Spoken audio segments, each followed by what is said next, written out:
And get started. Good morning, everyone, and welcome to the SRES monthly webinar titled Designing and Building Sustainable Homes That Make Life Easier, a look inside the Universal Design Living Laboratory. First, I would like to introduce myself. I am Alyssa Rogowski, the SRES Membership Coordinator, and I want to thank everyone for being a part of this free member benefit. I am pleased to introduce our speaker, Rosemarie Rossetti, Ph.D., an internationally known speaker, writer, and consultant who works with realtors, design professionals, builders, remodelers, and consumers to help them integrate universal design and green building features into their projects. Rossetti and her husband, Mark Letter, are the general contractors, owners, and inhabitants of the Universal Design Living Laboratory. The format for today's SRES webinar is as follows. Rosemarie will give about a 30-minute presentation, followed by 15 minutes for questions. If you have a question during the presentation or while we are taking questions at the end, please type them in the chat box. At the end of the presentation, I will read the questions aloud to the speaker and read as many as time permits. The webinar is recorded and will be available for you to view at your convenience in the Members section of our website, seniorsrealestate.com, under Webinars. Please allow a few days for editing and posting. Thank you for being a part of this SRES member benefit, and at this time, I would like to hand it over to Rosemarie. Well, thank you, Alyssa. It's my pleasure to be here among all the professional real estate advisors out there. I hope that my program today gives you a competitive edge to be able to sell homes faster and to sell more homes. We're going to be taking a lot of notes today as I share the Universal Design Living Laboratory with you. This is the home that my husband and I built and live in. It was a long project. It took us 32 months to build it. We were the general contractors, having never built a home before. It took us a long time. We're going to go inside and take a close look at the home to showcase universal design features. These are features that make life a lot easier. This home is very sustainable in terms of the green component, but it's also very accessible. As you saw in the photo of myself, I use a wheelchair for mobility, and this house has made my life so much easier. My life changed in an instant on June 13th of 1998, and you're seeing on the screen the bicycle trail as well as the crushed helmet and the headlines from that tragic day. We were on a bike ride. It was a beautiful day on a Saturday on our 3rd wedding anniversary when suddenly a 7,000-pound tree fell in the bike trail and landed right on top of me, immediately injuring me with a spinal cord injury, breaking my neck and breaking my back, leaving me paralyzed instantly from the waist down. So it's been 17 years now living life with a spinal cord injury, utilizing a wheelchair for mobility and understanding how the home environment intensified my disability. The home that I was living in at the time was a 2-story home, so half of it was inaccessible to me because I can't climb stairs. We had to put this electric porch lift at the front entrance so I could at least get into the home. None of the doors were accommodating me. They all had steps, and as well as the steps to the basement. So 50% of my home was absolutely inaccessible to me, and it frustrated me, intensifying my disability. We knew we had to move. We knew there were no possible modifications that would make this home livable for my lifetime. So we began the journey in 2004, hiring an architect to help us as we decided what this home needed to look like, not only for us, but to share it with others so that other people could learn from what we were doing. We then created the Universal Design Living Laboratory as a national demonstration home and garden. We're located in Columbus, Ohio, and you can take a virtual tour. Thanks to our Google partner, they took over 700 photos inside and outside the home, so that anytime you can go to our website on the screen, udll.com, just the initials, udll.com, and click on our virtual tour. There's lots of other resources and videos there, articles, as well as our list of all of the contributors. These are international corporations that partnered with us. We had over 200 of them as contributors to the building of the Universal Design Living Laboratory. So this is a companion website for today's presentation. The home has a LEED certification. It received a silver certification. It also received a gold certification on the National Association of Home Builders, the Green Building Certification Program. So this home is also, besides universal design, a very green and sustainable home. We are the top-rated home in North America on universal design, having earned these 3 highest-rating national universal design certifications.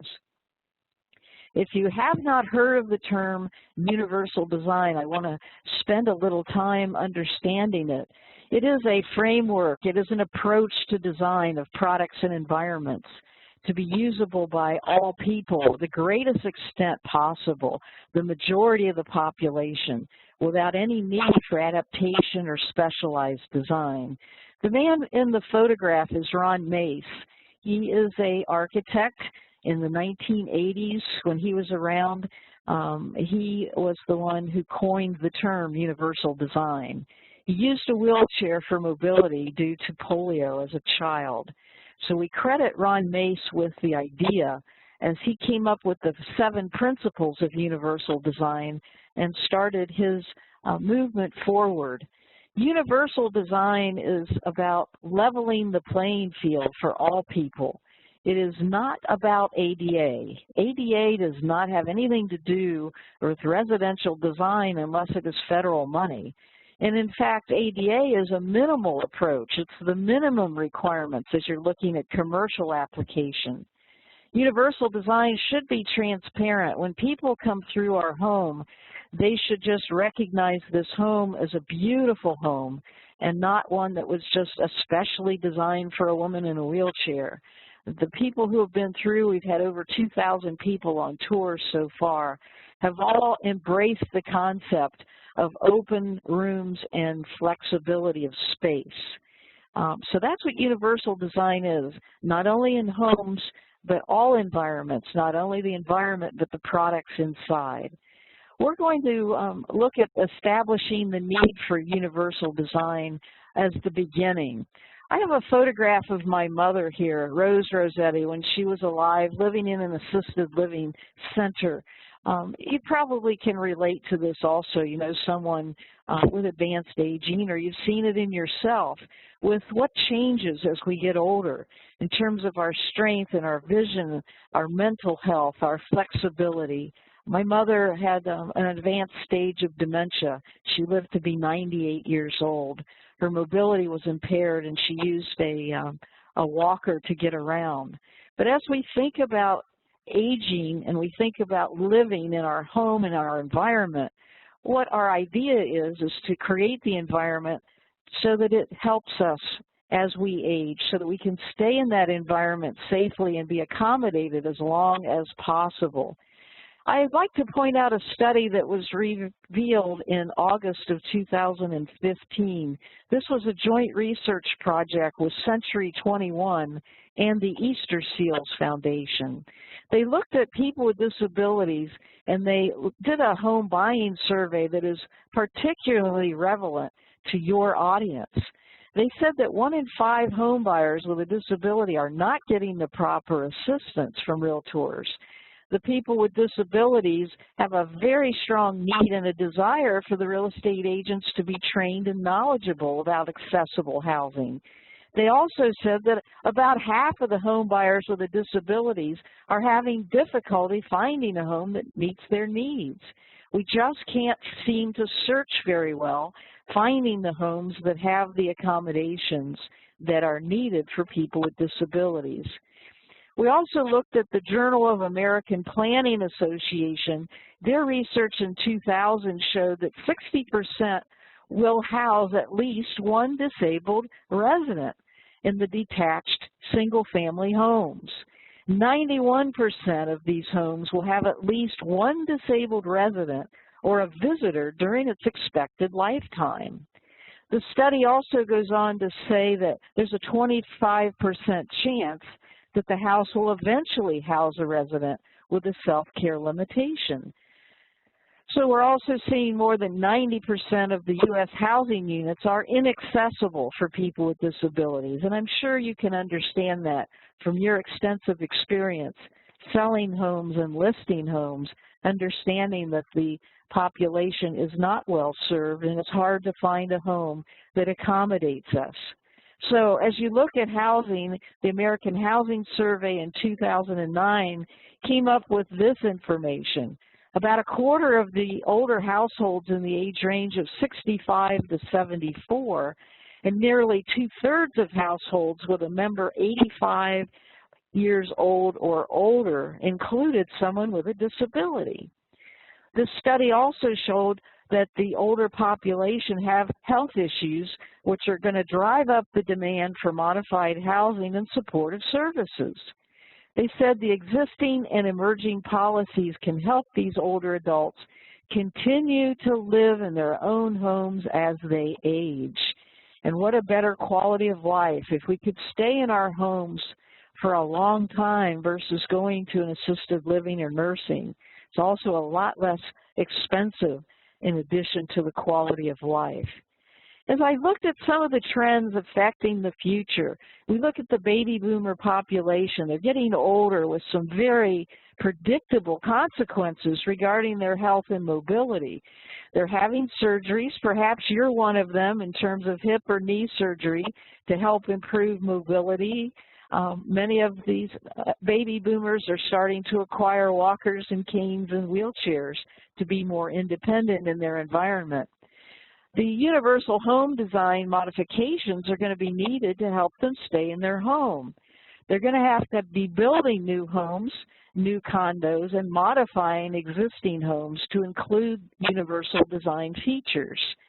And we're seeing more multi-generational families living together to help take care of each other in this aging process.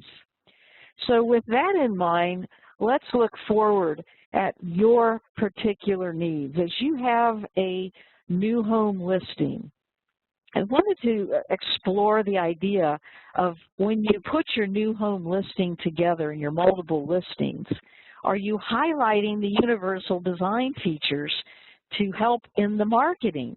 If people indeed are looking for homes with a visitable entrance, or at least one entrance without any steps, if they're looking for a ramp into the home from the garage, if they're looking for curbless showers, or they're looking for 36-inch wide doors with 32-inch clearance, are you describing your new listing in the multiple listings to load the listing, to have these features in there by putting in many photos? What I've got for you today in this presentation is a special report, so stay tuned. I'm going to give you information to download a free special report to help you with your next listing. What I have are the universal design features room by room in the Universal Design Living Laboratory. So not only is it helpful in your business and marketing approach, it becomes your handout for today's presentation, showing you these universal design features. So stay tuned till the end, and I'll tell you where that free downloaded special report can be accessed. The MLS documentation for accessibility features we've been seeing have been woefully short. And so what we need to do nationally is improve our ability to design documentation to show the accessibility features and to do a better job with the photographs to let those home buyers see what's out there as they're looking. Now let's take a close look. We're going to take a look inside the Universal Design Living Laboratory. This is our front entrance. The features that we were looking for was that it be a very easily approachable home, not with any visible ramp. It's actually a very smooth, subtle grade of a 1 in 20 slope, very welcoming and very easy. It has a motion light that comes on at night, and it's a beautiful entrance with a 36-inch wide door. Taking a look at the virtual tour, when you go to udll.com and click on virtual tour, this is what you're going to see, the first vision of our house. I wanted to remind you, you just take your computer and your mouse and you go right into the front door, and then you can travel throughout the house. There's over 700 photos that were stitched together for the panoramic view. So I encourage you after today's presentation to explore this home on your own as you look at the Universal Design Living Laboratory. Opening the front door for a closer look, you can see that we have multiple height peepholes on the door with the door glass, making it accommodating for a tall person, for a seated person, and even for our cat with the smaller peepholes at the bottom of the door. Our thresholds are only a ½ of an inch in terms of their depth, so I don't have to do a wheelie or have a bump as I come and go into the home. As we come into the kitchen, some of the features that we're looking for is the independence and ease of use by everyone and the safety. Let me share with you some of the particular features of the home. We have multiple heights of counters. We have a center island with 3 different heights, and then we have the perimeter counters. The perimeter counter heights are 34 inches, which was a compromising height. I'm only 4'1" from a seated position. My husband, Mark, is 6'4". So when we selected the 34-inch perimeter counters, that was a good compromise. We also decided to lower the height of the wall cabinets. Normally, the space between the countertop and the bottom of the wall cabinet is 18 inches. What we did is lowered it to a 14-inch so that we have a little bit more observation and a little bit more reach into those wall cabinets so that I can reach at least the contents on that lower shelf. The distance from the edge of the counter to the back wall is a 24 3/4 inch. And you can see there that the outlets for the electric are reachable from a seated position. We also have a 9x6 toe kick throughout the kitchen, giving me a lot more room. As you can see on that inset picture, that was my previous house with the smaller toe kick, and I was scraping it quite a bit with my wheelchair. But now I can do a front approach with my wheelchair because the footrest now slides under that 9x6 toe kick, giving me great access from a front approach instead of always going to a side approach. Our microwave and oven are under the center island at a very convenient reachable height. They also both have side hinge doors. The oven on the right is our standard convection oven, our electric oven, and that's the unusual feature. You don't see many ovens with side hinge doors. However, on microwaves, on the one on the left, you find side hinges quite a bit. The knee space was critical under the cooktop so that I could have plenty of room in the width as well as the depth to get under the cooktop and be able to cook at ease. Also notice the controls are at the front so I don't have to reach over for selecting the cooktop controls. A closer look, we have an in-counter steamer and pasta cooker. We also have a pot filler there so we can get water right there at the cooktop, making that very convenient. You'll notice the fan and light controls are at waist level. That makes that easier for me so that I have access to that. The knee space under the sink is very adequate so that I can roll under. I have lever handles on all the faucets and a pull-down faucet, making that very accommodating. The dishwasher has been raised, making it a lot easier so that we can get to the dishes. We have a 16-inch raised dishwasher here. This has been accommodating for everyone so that people don't have to bend down as far as they get things in and outside of the dishwasher. Into the bathroom, this photo is of our powder room. The features that we were looking for are on the screen, having natural daylight with lots of abilities throughout the bathrooms. We have motion sensors in the powder room so the lights will go on. We have lots of independence and safety built into this room. We're going to take another look at a master bathroom. Here we're looking at the master bathroom from the master bedroom, noticing we have pocket doors throughout with 36-inch openings. We also have very level thresholds so that you go from the hardwood flooring into the ceramic and there is no bump there. Using hard surfaces throughout the house with hardwood and ceramic has made life easier in a wheelchair. As we look at the curbless shower when it was under construction, here is a photograph showing the plywood grab bar reinforcements on the wall, as well as the red area where the 2x8 reinforcement was placed for the shower seat. The green area, the square, is where the soap niche was recessed into the wall. You can also see in that curbless shower we have natural light from a glass block wall. The closer look when the shower was finished, you now can see with the shower seat that was installed on that wall, plus the grab bar and the lever handle faucet with the adjustable height nozzle and the ergonomic shower chair. This is the area where I take a shower from a seated position. We have a close-up here of the curbless shower floor. The floor has all been slanted to the back where we have a channel drain.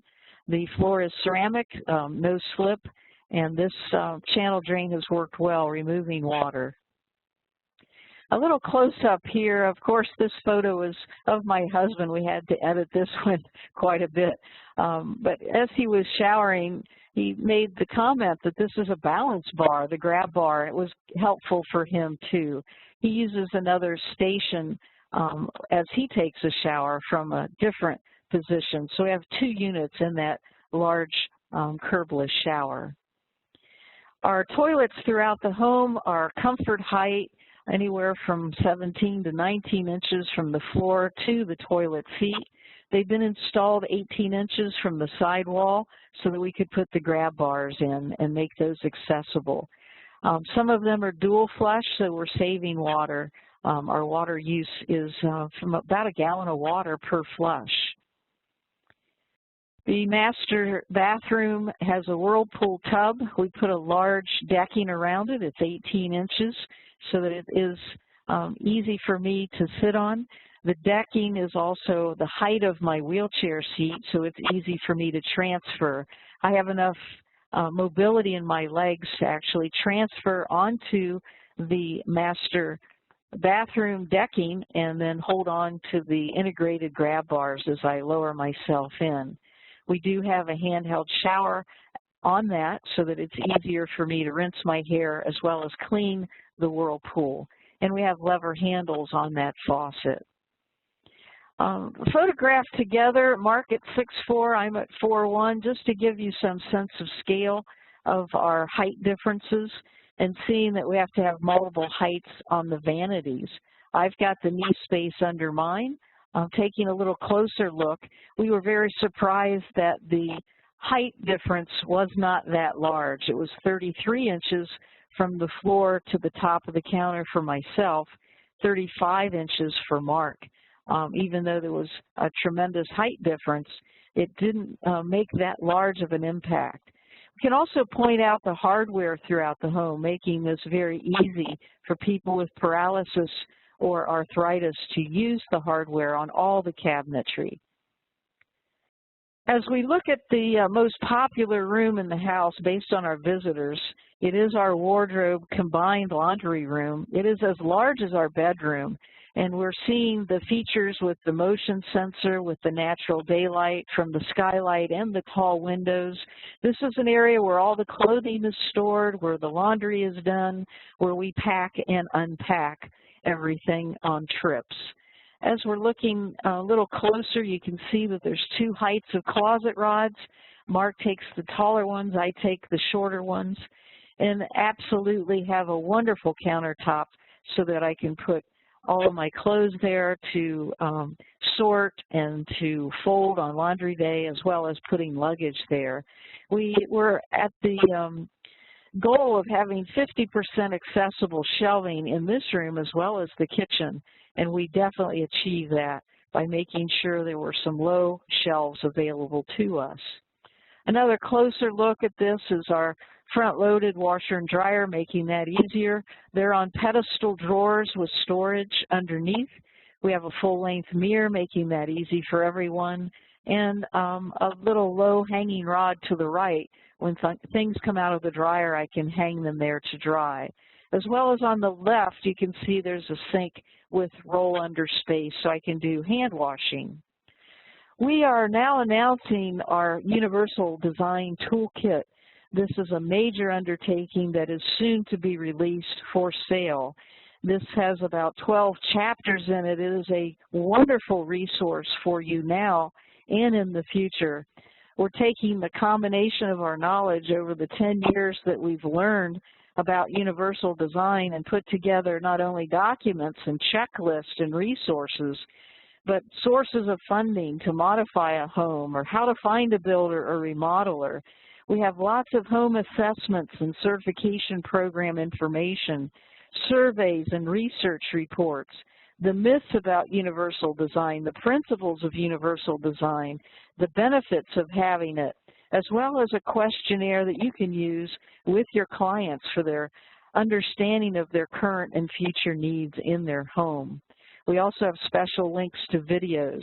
We're anticipating this toolkit will be available in about 2 weeks. So it'll help you when you're communicating with your clients. You can take these checklists with you as you're putting your MLS together. You can use this to help in searching for homes for your clients. You can use the studies that I've given reference to that show that homes are of more value and sell quicker when they have these universal design features in it. So with all the components, it will be available, as I said, in a couple of weeks. We also have just completed a video that I've done of the kitchen that we'll be linking to, as well as a universal design class that I taught in our home for the Columbus Realtors. We did record parts of that, and we'll have segments from that class. So you're probably curious about how you can access it. The regular price is $197, but for this audience, we're taking off $100, and it will be available to you for only $97, a moderate investment for a tool that you can use to increase your building. I think it's going to be the best money you've ever invested in your business. The toolkit is at a very simple website, universaldesigntoolkit.com. As I said, it is not totally finished, so please write this down, universaldesigntoolkit.com. We will now give you the code for that $100 discount. It is NARWEB. So write down the code, write down this website. What we have now, though, for you today is a free tool from the toolkit. As I promised earlier, we do have the Universal Design features at the Universal Design Living Laboratory as a free downloadable piece from the toolkit. So you can get this free right now today at Universal Design Toolkit by going to that particular website. It'll ask for your name and your email address and then send you the downloaded document instantly by email. Now that we'll have your email address, we will then announce to you when we have the toolkit ready for sale. I also have available the opportunity to come to your conferences to give you more information about the Universal Design Living Laboratory.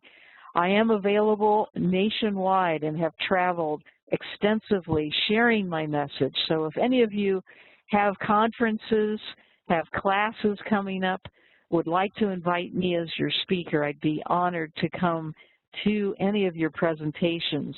My business website is rosemariespeaks.com. So if you're curious about my business as a speaker, you can go to rosemariespeaks.com. I hope this has given you a new perspective about the homes that you're listing, the homes that you're looking for your current clients as well as in the future. As we look at a new set of eyes, looking at, does the home accommodate the family, the individual, or even yourself for the next home you go into, to say what features would make this home more livable for a lifetime. I hope that today's presentation has at least been a starter for you to understand how these features will work. The Universal Design Living Laboratory website is at udll.com. You can reach me through rosemary@udll.com. That is my email address, or you can dial me in Columbus at 614-471-6100. So with that, that is the information about the Universal Design Living Laboratory. I've noticed that there's been some chat here whether we've had some technical difficulties for the webinar, so I'm not sure if we're currently on. Let me know, Alyssa, if we are currently on screen. All right, we are currently still up and running. I know a lot of our attendees have had some issues with visuals during the presentation. I apologize for that, everyone. Not really sure what's going on there, but just wanted to remind you all that this webinar is recorded and will be archived on the website for your viewing later, so the slides and everything should be available there. It just sounds like we had some slide visual issues, but it sounds like everyone was able to hear the audio mostly okay. But thank you again, Rosemary, for a great presentation. We do have a couple of questions coming in, so I would like to go ahead and switch over to the Q&A portion. So remember, everyone, if you have a question, go ahead and type it in the Q&A chat box, and we'll go ahead and get started. All right, Rosemary, our first question is, do you have any market statistics on the incremental sale price possible for a home with universal design features? Yes, in fact, this new study is in the toolkit. It was a study done this summer in Ohio on the visitability features of a home and the perceived value, and they surveyed builders, remodelers, and real estate professionals. This was a study in Ohio, and the features of visitability are the ability to get into the house from at least one entrance in a wheelchair or in a walker, meaning a no-step entrance, and having wide enough doors to get in, wide enough hallways to get in, and at least one bathroom with a toilet in it that was accessible on the main floor. Those were the visitability features. This study revealed that a home with these visitability features in the perceived value by the study was a $15,000 increment, and that the houses would sell faster.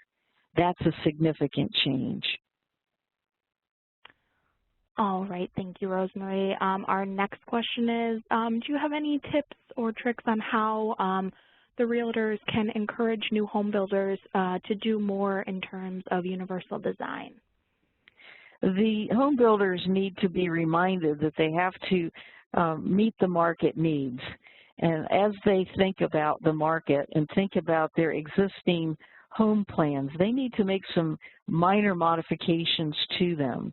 So the message needs to go out that the population is asking for these features. The builders aren't going to respond to making these changes until their clients ask for the changes. So I can't stress enough to get your clients to have some communication with these builders and remodelers, indicating that we want these features in our remodeling project or in our new home, and help them to understand that it is a business sense, that the market is out there, and the profitability and the ability to rise above the competition is there now. All right, next question. Do you have a one-level new home universal build design available for sale at all? No, I do not. Our home is the only home we will ever build, and I told my husband, I hope we never have to sell it. This is our home for our lifetime.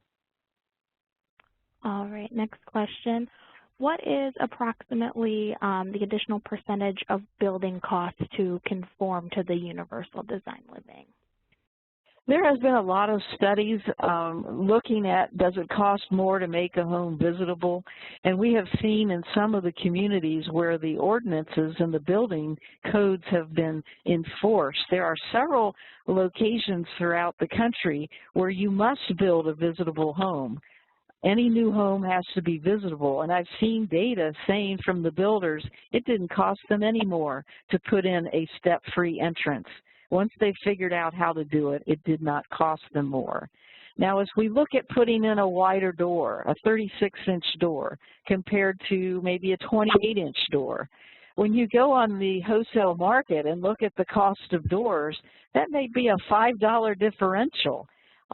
So as you're building a home from the beginning with the wider doors or the curbless showers or the no-step entrances, some of these features may cost a little, but it's surprising how little it is.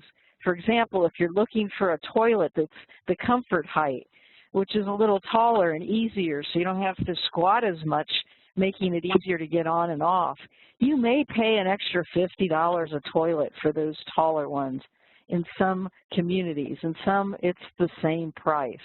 Buying a lever handle for a doorknob or buying the easier hardware for the cabinets, there's no additional cost. So it's a matter of looking at the space and utilizing the space, especially in the kitchen and the bathroom. That's where universal design features need to be more specifically included. So you need not build a bigger home. It's just a matter of rethinking the floor plan so that these rooms have the accommodated space in the toileting, the shower area, and the area in the kitchen. All right. Next question. Is there a resource that you know of to find local contractors to help modify existing homes? Yes, and in my toolkit I give those references, but I'll give them to you now. The National Association of Home Builders, NAHB.com, the National Association of Home Builders has a Certified Aging in Place Specialist designation, the CAPS, C-A-P-S. So if you go to the National Association of Home Builders and you search on CAPS or Certified Aging in Place Specialist, you will be able to search in the country who are the people who are certified through them. So that would be one suggestion through the builders. All right, next question. Given the trend towards smart electric and gas utility meters and new devices being designed to use smart grid utility information streams, what can designers do to accommodate disabled customers in their use? As we look at the controls, we look at the universal design of the control in terms of the readability and the intuitiveness in terms of the contrast of the colors on the remote controls. We look also at where the controls are mounted on the wall for universal design. So it does me no good to have a smart thermostat if I can't see it from a seated position. So we have to be aware of where we mount the controls on the wall so that people who are seated can also view these controls. And as we look at the remote controls that are available on these smart appliances, so that the letters are large enough and the backlighting is bright enough and the intuitiveness of using it, rather than something that's going to be very complex and very difficult to read with someone that might have a little lower vision. All right, next question. Some homes that could be used for the universal design are 2 stories. Are there any sort of features that would allow someone who is disabled to ascend to the 2nd story that are part of the universal design? Well, there's lots of features. An elevator is the first choice if there is room to put an internal elevator in, but oftentimes you aren't going to find that in an existing home. My recommendation if you're building a new 2-story home is to put in stackable closets, one on the 2nd floor and one on the 1st floor, that is built to the specifications of an elevator for future installation. But if an elevator is not the solution, there's lots of other stair lifts. Depending on the design of that staircase and the width of that staircase, there are companies who do manufacture lifts that would transport a person up to the second floor and back down again. Great. All right, next question. So there are some things available such as electric adjustable height desks for businesses. Are there any kitchen or bathroom adjustable height counters for the home? Yes, they are, and we did explore that. There are motorized cabinets out there on the marketplace where you push a button and the cabinet goes up and down. We've looked at them and said, you know, we probably would be arguing about that as a couple. As he does dishes, he would raise it up, and then as I do dishes, I would raise it back down again. Plus the complication of the maintenance and the possibility it would break, the mechanical nature, and the cost. So we ruled that one out and said, let's just compromise. 34 inches, I can deal with it. Mark, you can deal with it. We will not be putting in an adjustable height countertop. That was our decision. Great. All right. Everyone feel free to keep sending in your questions. Rosemary, is there any way you could review where the members can buy the toolkit and what the code for them would be? Absolutely. Do you want us to go back to that slide? Would that be helpful? Sure. Let's just do that. It's back on universaldesigntoolkit.com. That is where you can go today to receive your free report, which is your handout for today. It is the features of Universal Design in the Universal Design Living Laboratory. That's free. It'll ask for your email address and your name, so we'll have you on record. In a couple of weeks, we will be selling this toolkit at a special price of only $97 when you type in NARWEB. We'll ask you for your discount code, but our toolkit is just not quite ready yet. We're still working on it. Anticipated in a couple of weeks, and we'll get back to you if we do have your email address, or you can just revisit it in a couple of weeks and see if we're open for business. All right. We can also put that information on our website, seniorsrealestate.com, for all of our attendees to visit later so that they'll be able to use it. At this time, though, just got one in. Does your electric or gas utility provide you any special accommodations for the use of their services? No, they do not. We have the same price as everyone else in terms of our electric bills and our gas bills, our natural gas. We do have a solar panel on our home so that we are generating probably an estimate of 10% of our electric needs are being generated from our solar panel. We're also a passive solar home with 6-foot overhangs, so we're trying to accommodate us by utilizing the sun's energy to heat the house in the wintertime and yet keep it cooler in the summer with the overhang. So we're trying to use our electric and our natural gas very efficiently. All right. It does not look like we have any more questions coming in at this time, so we can go ahead and close up. So thank you again, Rosemary, for presenting today's webinar.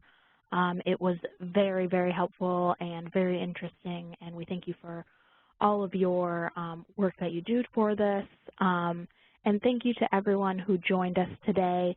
Again, this webinar will be archived to the SRES members only website, hopefully later this afternoon, if not early tomorrow morning.